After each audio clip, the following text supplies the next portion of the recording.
নামাজের শেষ বৈঠকে এই ছোট্ট দোয়াটা না পড়া পর্যন্ত আপনি কখনো সালাম ফিরাবেন না। যতদিন আপনি বাঁচবেন, যতদিন আপনি নামাজ আদায় করবেন, ততদিন পর্যন্ত নামাজের শেষ বৈঠকে আপনি এই ছোট্ট দোয়াটা পাঠ করবেন, এরপরে আপনি সালাম ফিরাবেন। এতে কি হবে? প্রথমত আল্লাহ পাক আপনাকে ঈমানের সাথে মৃত্যু দিবে। আপনার মৃত্যুটা যখন হবে তখন ঈমানের সাথে মৃত্যু হবে। আর কোনো ব্যক্তির মৃত্যুটা যদি ঈমানের সাথে হয়ে যায়, ভাই, ওর দুনিয়ার জমিনের কিচ্ছুর প্রয়োজন নাই।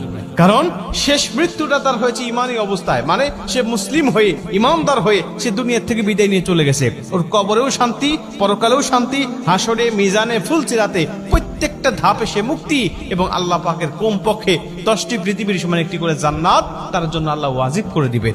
কারণ শেষ মৃত্যুটা তার হয়েছে ইমানি হালতে।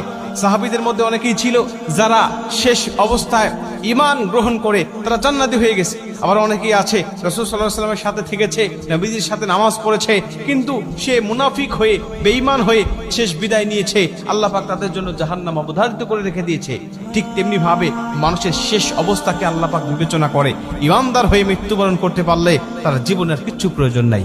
এজন্য আল্লাহর কাছে এই দোয়াটা করতে পারলে আপনি ঈমানদার হয়ে দুনিয়া থেকে বিদায় নেবেন। 2 নম্বরের দোয়াটা পাঠ করলে আপনার কবরে আযাব আল্লাহ ক্ষমা করে দিবে। আপনার কবরে আযাব হবে না, কবরের মধ্যে কোনো ফিতনা হবে না। নবীজি বলেন, যে ব্যক্তি কবরের আযাব থেকে মুক্তি পেয়ে গেল, সব ধাপ থেকে সে মুক্তি পেয়ে গেল। কারণ কবর হলো প্রথম ঘাঁটি। এই ঘাঁটি থেকে মুক্তি পেয়ে গেলে আল্লাহ পাক সব ঘাঁটিতে তাকে মুক্ত করে দিবে এবং তাকে জান্নাত দান করবে।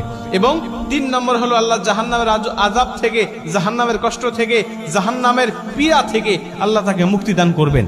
এবং 4 নম্বর হলো দাজ্জালের ফিতনা থেকে আল্লাহ পাক তাকে হেফাজত করবেন। ভাই, দাজ্জালের ফিতনা হলো পৃথিবীতে আদম আলাইহিস সালাতু ওয়াস সালাম থেকে শুরু করে নিয়ে আমাদের নবী মুহাম্মদ রাসূলুল্লাহ সাল্লাল্লাহু আলাইহি ওয়াসাল্লাম পর্যন্ত যত নবী রাসূল এসেছে, সমস্ত নবী রাসূল এই দাজ্জালের ফিতনা থেকে তার উম্মতকে সতর্ক করেছে। সমস্ত নবী রাসূল তার উম্মতকে বলেছে, দাজ্জালের ফিতনা নামক একটা ফিতনা দুনিয়ার জমিনে আসবে।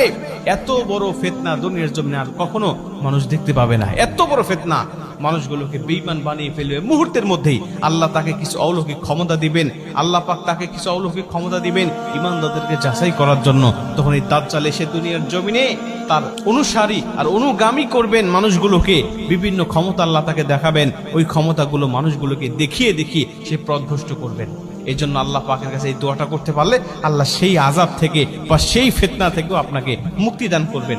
দোয়াটা ছোট্ট দোয়া আমি আপনাদেরকে বলি, সেটা হলো আল্লাহুম্মা ইন্নী আউযু বিকা মিন আযাবিল কবর, আল্লাহুম্মা ইন্নী আউযু বিকা মিন আযাবি জাহান্নাম, আল্লাহুম্মা ইন্নী আউযু বিকা মিনাল মাহইয়া ওয়া মামাত, আল্লাহুম্মা ইন্নী আউযু বিকা মিন ফিতনাতি মাসিহিদ দাজ্জাল। আপনি এই দোয়াটা পাঠ করবেন, এরপরে আপনি সালাম ফিরাবেন। এইটা যদি আপনি কন্টিনিউ করতে পারেন